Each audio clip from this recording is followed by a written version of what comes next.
guys, I'm Dipali Agarwal and welcome back to my YouTube channel For My Scholars।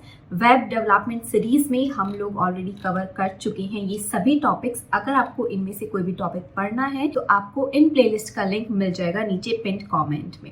आज हम लोग पढ़ेंगे बहुत ही इंपॉर्टेंट टॉपिक HTML का, that is class and IDs. Let's suppose आपको अपने HTML कोड में यूज करना है बैकग्राउंड कलर का, मीन्स आप चाहते हैं कि आपकी वेबसाइट पर कुछ कंटेंट का जो बैकग्राउंड कलर है वो रेड हो जाए। तो आप क्या करेंगे, उसका कोड लिखेंगे और इसके अलावा आप उसके साथ चाहते थे कि जो फॉन्ट कलर्स हैं वो ब्लैक आए, तो इसके लिए भी आपने उसमें कोड लिखा, राइट। अब वही सेम चीज़ आप अप्लाई करना चाहते हो दूसरे कंटेंट पर भी, तो आपको सेम कोड फिर से लिखना पड़ेगा, राइट। तो इस चीज़ को अवॉइड करने के लिए हम लोग यूज़ करते हैं क्लास कॉन्सेप्ट का। यही सेम कॉन्सेप्ट हमारा जो था जावा में भी था कि रीयूजेबिलिटी ऑफ कोड। आपने एक कोड एक बार लिख दिया है, अब आप उस कोड का बार बार यूज़ कर सकते हैं। आप डायरेक्टली उस क्लास को इनहेरिट कर सकते थे जावा में, बट यहाँ पे हम क्या करेंगे, उस क्लास का यूज़ कर पाएंगे। देखते हैं कैसे। तो सबसे पहले हमें उस क्लास को बनाना होगा। तो क्लास को बनाने के लिए हमारे पास जो एक आप कह सकते हो सिंबल होता है, वो होता है डॉट। पहले हम लोग लगाएंगे एंड उसके बाद हम लोग यहाँ पर देंगे क्लास का नेम। तो हम लोग लेट सपोज चाहते हैं क्लास का नेम हो डिज़ाइन, और उसके बाद हम स्टार्ट करेंगे कर्ली ब्रेसेस। अब इसमें हम लोग वो पर्टिकुलर कोड लिखेंगे जो हमें पता है कि हम अपने वेब पेज पर मल्टीपल प्लेसेस पर यूज़ कर सकते हैं। इसके अलावा ये चीज़ जो लिखी जाएगी वो लिखी जाएगी स्टाइल टैग के अंदर, क्योंकि स्टाइल देखो, अगर आप इस पे कर्सर लेके आते हो तो आपको बोल रहा है द स्टाइल एलिमेंट अलाउज। और अगर आप अपनी HTML डॉक्यूमेंट में कुछ पर्टिकुलर डिजाइन लगाना चाहते हैं, स्टाइल लगाना चाहते हैं, तो उसके लिए हम लोग इस स्टाइल टैग का यूज करते हैं। अब इसके अंदर हम लोग क्या लिख रहे हैं, क्लास लिख रहे हैं। तो हमने क्लास का नाम क्या रखा है, डिजाइन। ये एक वेरिएबल है, बट डॉट आपको लगाना जरूरी है। यही चीज रिप्रेजेंट करेगी कि this is the class. Okay, अब यहाँ पर हम लोग देंगे कुछ एट्रीब्यूट्स। बैकग्राउंड कलर जैसे हमने दिया, हम लोग कौन सा कलर लेते हैं, हम लोग ले लेते हैं ब्लू वायलेट ले लेते हैं। एंड इसके अलावा पैडिंग हम लोग कुछ यूज़ कर लेते हैं। पैडिंग लेट सपोज हमने यूज़ की 2 पिक्सल्स की, 2 पिक्सल्स के बजाय 20 पिक्सल्स की हम लोग पैडिंग यूज़ कर लेते हैं। एंड इसके अलावा फॉन्ट कलर हम लोग चाहते हैं कुछ आए हमारे पास, तो हमने वो ले लिया रेड ले लेते हैं। बहुत अजीब सा कॉम्बिनेशन है ऑल दो, बट लेट्स सी।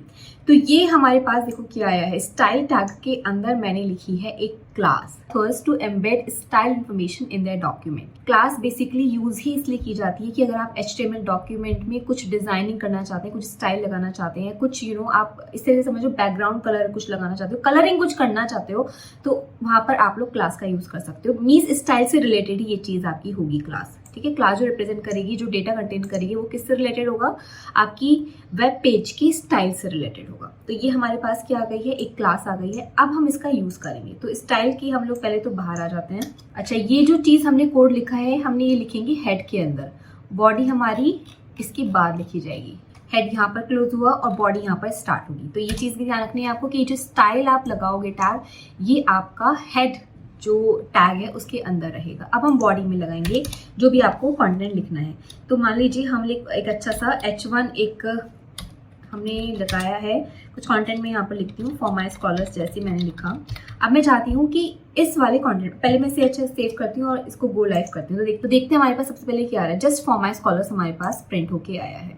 अब मैं क्या चाहती हूँ, इस H1 पर इस क्लास को अप्लाई करना, इस डिजाइन को अप्लाई करना, इस स्टाइल को अप्लाई करना। तो हम उस केस में क्या करेंगे, H1 और इस पे अब क्योंकि हम क्लास किसका यूज कर रहे हैं, क्लास का नाम क्या है, डिजाइन, तो हम यहाँ पर लिखेंगे डिजाइन।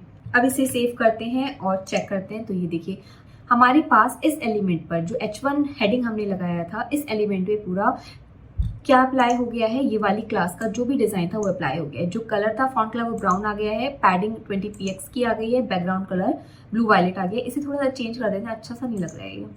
तो अच्छा है, अभी ये ठीक है। तो हमारे पास जो पैडिंग आई है वो 20 पिक्सल्स की आ गई है। कंटेंट का कलर हमारे पास क्या है, मरून है, और जो आपका बैकग्राउंड कलर है वो हमारे पास आया है एलिस ब्लू। ठीक, अभी इसी तरीके से हम और भी एलिमेंट्स पर सेम क्लास को अप्लाई कर सकते हैं। जैसे कि मान लीजिए मैंने एक पैराग्राफ लिखा है, तो पैराग्राफ में एक पैराग्राफ जल्दी से हम लोग लिख देते हैं। कंट्रोल S करते हैं, पहले मैं आपको ऐसे दिखाती हूँ। तो देखिए आपके पास कंटेंट ऐसे ही है, बट मैं चाहती हूँ अब सेम जो ये डिज़ाइन है कि मैं बैकग्राउंड कलर ये हो, पैडिंग ये हो, कलर ये हो, सेम इस पैराग्राफ पे भी अप्लाई करना चाहती हूँ। तो मुझे क्या करना होता, मैं सेम कोड अब पैराग्राफ के लिए भी लिखती, बट अब मुझे ये चीज़ नहीं करनी पड़ेगी। जस्ट मैं क्या करूँगी, यहाँ पर इस क्लास को मैंशन कर दूँगी, क्लास इज इक्वल्स टू, अब एस करते हैं और ये देखिए आपके पास इस पैराग्राफ पर भी सेम जो आपने यहाँ पर प्रॉपर्टीज लगाई थी, स्टाइल लगाया था, वो अप्लाई हो गया है। आई गेस आपको ये समझ में आया होगा। क्लास बेसिकली क्या कर रहा है, आपकी जो HTML पेज है, वेब पेज है, उसकी स्टाइलिंग के लिए हम लोग इसका यूज़ कर रहे हैं। आपने कोड जस्ट एक बार लिख दिया है, अब आप उस कोड को मल्टीपल टाइम्स यूज़ कर सकते हो, मल्टीपल एलिमेंट्स के साथ आप यूज़ कर सकते हो। जैसे कि देखिए मैंने यहाँ पर हेडिंग के साथ इसको यूज़ किया, क्लास को पैराग्राफ के साथ मैंने यूज़ किया है। इसके अलावा आप कहीं पर भी इसका यूज़ कर सकते हो क्लास का, और एक वेब पेज पर, एक HTML पेज में आप इसका मल्टीपल टाइम यूज़ कर सकते हो, कोई भी प्रॉब्लम नहीं होगी। अभी ऐसे हमारे पास आता है अब ID। तो हम लोग क्या करते हैं, पहले इस कोड को बना देते हैं। कमेंट बना दिया है मैंने इसको। अभी हम लोग देखते हैं ID का क्या यूज है। ID का भी पर्पस सेम है, बट डिफरेंस क्या आएगा। सबसे पहले तो हम लोग जो है स्टाइल टैग का ही यूज करेंगे, बट अब ID अगर आप डिफाइन करेंगे तो उसके लिए हमारे पास जो इनिशियल सिंबल होता है हैश, और उसके बाद आप लिखेंगे अब ID का नेम। तो जैसे कि मैंने ID का नेम लिया फूड, कर्ली ब्रेसेस स्टार्ट करेंगे और अब यहाँ पर हम लिखेंगे वो स्टाइल जो आप अप्लाई करना चाहते हो अगेन अपने वेब पेज में। तो सेम हम लोग कॉपी कर लेते हैं यहाँ से। तो ये आपके पास यहाँ पर क्या बन गई है, ये एक ID है आपके पास। मैं यहाँ पर लिख भी देती हूँ। अब हम इसे यूज़ कैसे करेंगे, तो हेडिंग, फिर से हम एक हेडिंग बनाते हैं। सपोज हेडिंग और फूड का नेम हमने लिखा पिज़्ज़ा। ये स्टाइल टैग हमारा यहीं पर क्लोज हो जाएगा, और इसके अलावा यहाँ पर हेड भी क्लोज होगा। और अब जो कोड हम लोग लिखेंगे वो लिखेंगे हम बॉडी में। ये चीज़ें आपको थोड़ी सी ध्यान रखनी है। क्लास और ID जो आप डिफाइन कर रहे हो वो हेड के अंदर कर रहे हो, ठीक है। बॉडी, अब यहाँ पर हम लोग कोड लिखेंगे। तो हमने ये लिखा, कंट्रोल S करते हैं। कंट्रोल S हमने किया, तो अभी देखो जस्ट पिज़्ज़ा हमारे पास लिखा हुआ है, बट अब मैं इस स्टाइल को अप्लाई करना चाहती हूँ यहाँ पर। तो मैं लिखूंगी H1 ID is equals to food, control S। तो और देखिए ये जो हमारे पास स्टाइलिंग थी वो इस पर अप्लाई हो गई है, इस एलिमेंट पर, ठीक है। सो जैसे कि यहाँ पर ID को मैंने अप्लाई किया है विद दिस H1, और हमने पिज़्ज़ा को यहाँ पर प्रिंट करवाया है। तो देखिए आपके पास पिज़्ज़ा आ गया है, और इसके अलावा जो स्टाइलिंग है जो हमने ID में मेंशन की थी वो यहाँ पर आ गई है। बेसिकली देखो ये थोड़ा सा CSS का पार्ट है, तो CSS में भी हम ये चीज़ पढ़ेंगे, बट अभी क्योंकि मुझे टॉपिक पढ़ाना था तो आपको थोड़ा सा इसका आइडिया होना चाहिए। तो देखो मेन डिफरेंस जो आया, काम देखो दोनों ने एक किया, क्लास एंड ID दोनों ने काम एक ही किया, बट डिफरेंस क्या है, जो क्लास है वो आप मल्टीपल एलिमेंट्स के साथ यूज़ कर सकते हो in a single HTML document. Means जैसे कि हमने यहाँ पर क्या किया था, देखो क्लास को H1 एलिमेंट के साथ भी यूज़ किया था, और यहाँ पर सेम क्लास को यूज़ किया था हमने इस P एलिमेंट के साथ। एलिमेंट समझ में आता है ना, स्टार्टिंग टैग से लेके एंड टैग तक का जो बीच का पूरा कंटेंट होता है वो क्या कहलाता है, हमारा एक एलिमेंट कहलाता है। तो जो क्लास है, एक सिंगल क्लास आप मल्टीपल एलिमेंट्स के साथ यूज कर सकते हो सिंगल HTML डॉक्यूमेंट में, but ID is suppose to be use with a single element only in a single HTML document. जैसे कि यहाँ पर मैंने फूड को यहाँ पर केवल और केवल एक ही एलिमेंट के साथ यूज़ किया है, इस ID को सिर्फ और सिर्फ एक ही एलिमेंट के साथ यूज़ किया है। अब अगर आप कहोगे कि अगर हम इस ID को किसी दूसरे एलिमेंट के साथ यूज़ करें, पैराग्राफ के साथ यूज़ करें, तो चलेगा, मैं आपको बताऊँ कोड चलेगा वो, ठीक है, but that is not the good practice. और ID actually is supposed to be the unique identifier for the HTML document। ID बनाने का पर्पस ही ये है कि वो HTML डॉक्यूमेंट में यूनिकली आइडेंटिफाई की जा सके।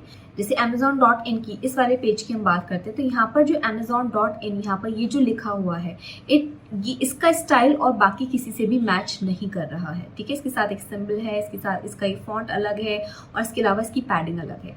तो ये चीज़ इस पेज पर कहीं और अप्लाई नहीं की जा सकती, ये वाली स्टाइलिंग इस पेज पर कहीं और अप्लाई नहीं की जा सकती है।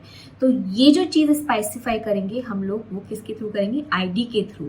उसको हम किसी और एलिमेंट के साथ यूज़ नहीं करेंगे। बट जैसे कि आप अगर देखो ये वाले बटन की पैडिंग ये सेम है, फॉन्ट साइज सेम है, बैकग्राउंड सेम है, तो ये चीज़ आप क्लास के थ्रू भी वहाँ पर मेंशन कर सकते हैं। तो यहाँ पर मैंने आपके लिए ये चीज़ लिख भी दी है कि class can be use with multiple elements in a single HTML document, but ID can be use only with single element in a single HTML document, ठीक।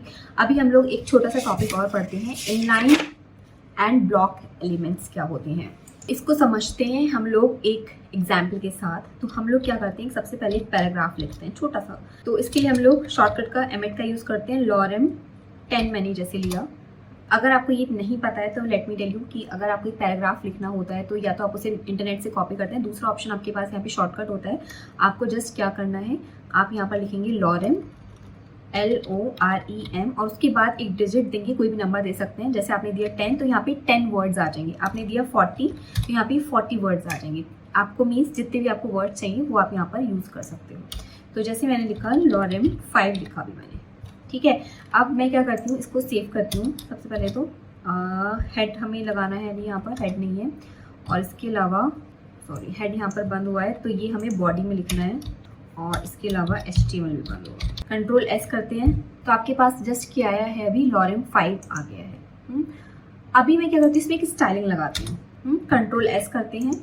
अभी मैं यहाँ पर एक और पैराग्राफ लिखती हूँ, हेलो, जैसे मैंने यहाँ पर लिखा कंट्रोल S, तो देखिए हमारे पास क्या आया, हेलो। नेक्स्ट लाइन में आया, जबकि मैंने ब्रेक नहीं लगाया था, ब्रेक लाइन यहाँ पर नहीं लगाया है।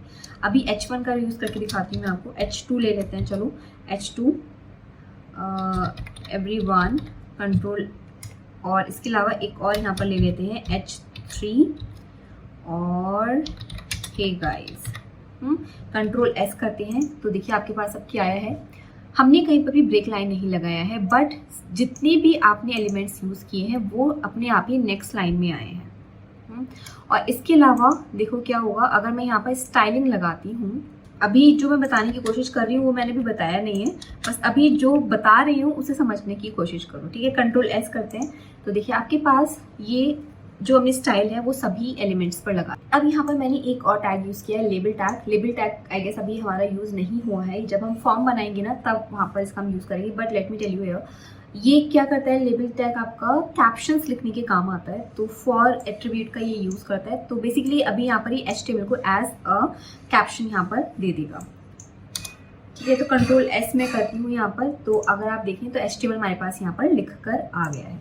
अभी मैं इसमें भी स्टाइलिंग लगाती हूँ, इस लेबल पर भी मैंने सेम स्टाइलिंग लगाती हूँ। कंट्रोल C, कंट्रोल S करते हैं तो ये देखिए आपके पास HTML में भी सेम स्टाइलिंग यूज हो गई। बट क्या एक डिफरेंस आप यहाँ पर देख सकते हैं, क्या डिफरेंस आया है, देखो। जब हमने यहाँ पर लॉरेम 5 लिखा था तो इसकी जो स्टाइलिंग लगी थी पूरे के पूरे विड्थ पर लगी थी, इस लाइन की पूरी विड्थ पर लगी थी। ऐसे ही हेलो की भी पूरी विड्थ पर लगी थी। बट यहाँ पर HTML की अगर आप देखें तो ये स्टाइलिंग सिर्फ और सिर्फ इस कहाँ पर लगी है, जितने में ये कंटेंट लिखा हुआ है। तो यही हमारा इनलाइन एंड ब्लॉक एलिमेंट्स होते हैं। अब यहाँ पर मैंने क्या किया है, सेम जो ये लाइन थी वही सेम मैंने यहाँ पर कॉपी पेस्ट कर दिया। अब मैं इसको कंट्रोल S करती हूँ और देखते हैं तो HTML अब क्या है, इसी लाइन में आ गया है। जबकि हमने, आप अगर ध्यान दो तो हमने यहाँ पर ब्रेक लाइन कहीं पर भी नहीं लगाया था, बट P, H2, H3 अपने आप ही नेक्स्ट लाइन में आ गए थे। एंड इसके अलावा देखिए आप इन दो एलिमेंट्स के बीच में एक गैप भी है, प्रॉपर गैप भी है, जबकि यहाँ पर क्या है, ये सेम लाइन में आ गए हैं। तो यही हमारे block elements and inline elements होते हैं। ब्लॉक एलिमेंट्स आपके में आते हैं, आपके पैराग्राफ आता है, और H2 जो है आपके ब्लॉक एलिमेंट्स में ही आते हैं। सो ब्लॉक एलिमेंट्स ऐसे एलिमेंट्स होते हैं जो कि जितनी पॉसिबल विड्थ अवेलेबल है वो पूरी की पूरी लेते हैं। एंड जब भी आप एक ब्लॉक एलिमेंट का यूज़ करते हो तो वो हमेशा नेक्स्ट लाइन से स्टार्ट होता है, एंड उसकी वो अपने आप वो एलिमेंट हमेशा अपने ऊपर और नीचे एक पर्टिकुलर स्पेस लेके चलता है। आप चाहे वहाँ पर ब्रेक लाइन का यूज़ करें या फिर नहीं करें। जबकि जो आपके इनलाइन एलिमेंट्स होते हैं, जैसे कि दिस वन लेबल एलिमेंट हमने यहाँ पे यूज़ किया, लेबल टैग का हमने यूज़ किया है, तो ये एलिमेंट्स ऐसे ही होते हैं, इनलाइन एलिमेंट्स। जितनी विड्थ इनको रिक्वायर्ड है, हमने जितने में कंटेंट लिखा है सिर्फ और सिर्फ उतनी ही विड्थ इसने ली है, ठीक है। जो स्टाइल लगा है वो सिर्फ और सिर्फ उतनी ही विड्थ पर लगा है। जबकि यहाँ पर अगर आप देखो इस पैराग्राफ में ये पूरी की पूरी विड्थ जितनी पॉसिबल थी इस लाइन में, इसने पूरी की पूरी विड्थ ली है for this styling. But inline element ने क्या किया है, जितने में कंटेंट लिखा है सिर्फ उतने में ही स्टाइलिंग को अप्लाई किया है। तो यही बेसिक डिफरेंस होता है block elements and inline elements में। सो यहाँ पर देखिए मैंने आपके लिए लिख भी दिया है कि जो ब्लॉक एलिमेंट्स हैं वो always start from new line and add space before and after the element. जैसे कि देखिए यहाँ पर हुआ था, हमेशा न्यू लाइन से स्टार्ट हो रहे थे। ये आपका अलग पैराग्राफ है, ये अलग पैराग्राफ है, ये अलग हेडिंग है, ये अलग हेडिंग है, बट ये हमेशा नेक्स्ट लाइन से स्टार्ट हुए हैं। एंड इसके अलावा इनमें बिफोर एंड आफ्टर स्पेस भी ऐड किया गया है via browser, and also take full width possible. जबकि inline element take width as much as necessary, and इसके अलावा ये न्यू लाइन से भी स्टार्ट नहीं होते। अब अगर हम इनकी एग्जाम्पल्स की बात करें तो ब्लॉक एलिमेंट्स में हमारे आते हैं तो पैराग्राफ टैग आता है आपका, एंड H1 से लेके H6 तक यानी कि सारे हेडिंग टैग्स आते हैं आपके। देखिए यहाँ पर मैंने कुछ टैग्स लिख दिए हैं। तो ब्लॉक एलिमेंट्स में हमारे पास पैराग्राफ और हेडिंग्स तो हमने एग्जाम्पल देख ही लिए हैं। इसके अलावा एक DIV डिवीजन एक हम लोग यूज़ करेंगे टैग का। DL DT का हमने यूज़ किया था। फॉर डिस्क्रिप्शन लिस्ट हमने यूज़ किया था। DT फॉर्म टैग का हम यूज़ करेंगे अभी। HR for horizontal line and LI for list items, OL for ordered list, table and unordered list. ये सब आपके ब्लॉक एलिमेंट्स में आते हैं। और इनलाइन एलिमेंट्स में आपके आते हैं anchor tag and bold tag, break the line tag, italic tag, image tag, input, label, select. ये सभी टैग्स आपके आते हैं इनलाइन एलिमेंट्स में। बेसिकली देखो इन टैग्स का यूज़ ना जब हम लोग CSS का यूज़ कर रहे होंगे तो वहाँ पर इनका और अच्छे से यूज़ किया जाएगा और एडवांस लेवल पे हम इनका यूज़ करेंगे। बट अभी आपको इसका इंट्रोडक्शन पता होना चाहिए था कि HTML में कैसे हम इसका यूज़ करेंगे, तो इसलिए मैंने आपको ये टॉपिक यहाँ पर भी पढ़ा दिया है। तो आई गेस आपको समझ में आया होगा। आपको कहीं पर भी जरा सा भी कन्फ्यूजन है तो आप मुझसे कॉमेंट सेक्शन में पूछ सकते हैं। वन मोर थिंग, अभी तक अगर आपने हमारे यूट्यूब चैनल को सब्सक्राइब नहीं किया है, व्लॉग यूट्यूब चैनल को, तो जाके से सब्सक्राइब करो। नाम है इसका द दीपाली अग्रवाल।